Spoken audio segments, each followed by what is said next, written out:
Hello बच्चों, let's read the question. The question is saying what will be the effect of removal of posterior pituitary, यानी posterior pituitary को हटाने का क्या effect होगा. Options दिया हुआ है. Option A oxytocin and ADH will not be synthesized, यानी ऑक्सीटोसिन और एडीएच नहीं बनेगा. ऑप्शन बी दिया oxytocin and ADH will be synthesized but could not be stored, यानी ऑक्सीटोसिन और एडीएच सिंथेसाइज होगा पर स्टोर नहीं किया जा सकता. ऑप्शन सी की अगर बात करें तो ऑप्शन सी बोल रहा है only oxytocin will be synthesized, यानी कि सिर्फ ऑक्सीटोसिन बनेगा. ऑप्शन डी बोल रहा है only ADH will be synthesized, यानी सिर्फ एडीएच. तो अगर हम इसके की कंसेप्ट की बात करें तो इसका की कंसेप्ट क्या हो जाएगा. इसका की कंसेप्ट हो जाएगा, की कंसेप्ट क्या होगा, की कंसेप्ट हो जाएगा इसका हॉर्मोन्स ऑफ पोस्टीरियर पिट्यूटरी, यानी पोस्टीरियर पिट्यूटरी के हॉर्मोन्स. तो अगर हम पिट्यूटरी ग्लैंड की बात करें तो पिट्यूटरी ग्लैंड में दो पार्ट होते हैं. एक होता है एंटीरियर पार्ट और दूसरा होता है पोस्टीरियर पार्ट, जिसको पोस्टीरियर पिट्यूटरी बोलते हैं. जो एंटीरियर पिट्यूटरी इसको एडिनोहाइपोफिसिस बोलते हैं और जो पोस्टीरियर पिट्यूटरी इसको हम लोग न्यूरोहाइपोफिसिस बोलते हैं. अगर हम एडिनोहाइपोफिसिस की बात करें तो इसमें एक होता है पार्स डिस्टालिस और दूसरा होता है पार्स इंटरमीडिया. अगर हम बात करें पोस्टीरियर पिट्यूटरी इसको बोलते हैं पार्स नर्वोसा.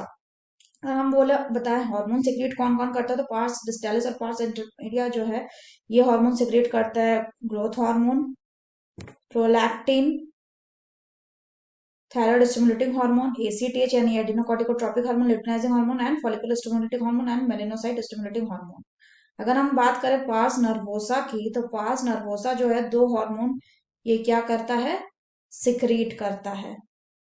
एक ऑक्सीटोसिन और एक वैसोप्रेसिन, जिसको एंटी डायरेटिक हार्मोन भी बोलते हैं वैसोप्रेसिन को. इसमें क्या है, इसमें यह कि ये डज नॉट सिंथेसाइज, ये बनाता नहीं है किसको, ऑक्सीटोसिन और वैसोप्रेसिन को, पर क्या करता है सिर्फ ये स्टोर करके रखता है. तो बनाता कौन है, अगर बात करें ऑक्सीटोसिन और वैसोप्रेसिन को तो ये इसको बनाता है हाइपोथैलेमस.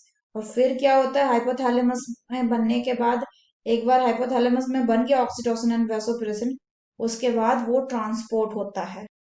ट्रांसपोर्ट किसके द्वारा, एक्सोनली एक्सॉन्स के द्वारा. एक्सोनली ट्रांसपोर्ट होके वो आता है पोस्टीरियर पिट्यूटरी यानी न्यूरोहाइपोफाइसिस में और फिर यहाँ पे स्टोर हो जाता है.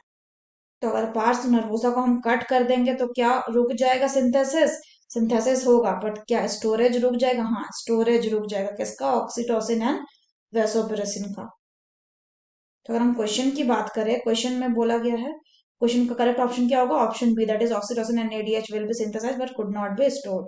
तो अगर बात करें ऑप्शन ए की तो ऑप्शन ए क्यों नहीं होगा, ऑप्शन ए इसलिए नहीं होगा क्योंकि उसमें बोल रहा है ऑक्सीटोसिन एंड एडीएच जो है वो सिंथेसिस नहीं होगा, जबकि वो सिंथेसिस होगा. क्यों, क्योंकि इसलिए सिंथेसिस होगा क्योंकि उसको बनाने वाला कौन है, हाइपोथैलेमस. अगर सी की बात करें तो उसमें बोल रहा है सिर्फ ऑक्सीटोसिन सिंथेसिस होगा, तो ऐसा कुछ नहीं है, दोनों सिंथेसिस होगा. दोनों को कौन बनाता है, हाइपोथैलेमस. अगर बात करें डी की तो डी भी वही बोल रहा है कि क्या एडीएच सिर्फ सिंथेसिस होगा, तो वो भी सिर्फ नहीं होगा क्योंकि हाइपोथैलेमस दोनों को बनाता है, इसलिए करेक्ट ऑप्शन होगा B. So that's all for the question बच्चों. Hope you understood it well. Best of luck.